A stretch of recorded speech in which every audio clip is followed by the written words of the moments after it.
या कवितेचे नाव आहे प्रत्येकाच्या मनात एक मस्तानी असते.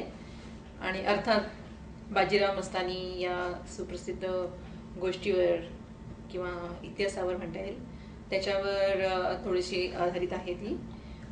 कविता म्हणून घ्यायची, जास्त सिरियसली घ्यायची नाही. तर अशी आहे ही कविता. प्रत्येकाच्या मनात एक मस्तानी असते, अरे हळू, ही गोष्ट फक्त स्वतःशी बोलायची असते.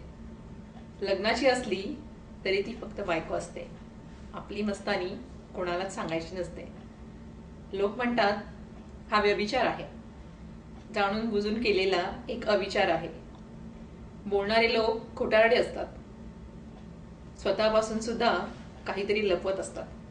करतील तरी काय, सगळेच बाजीराव नसतात.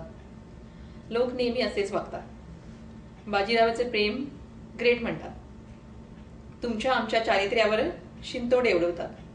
येता जाता नैतिकतेचे डोस पाजतात. प्रत्येकाला ठाऊक असतं मस्तानी आपली होणार नाही.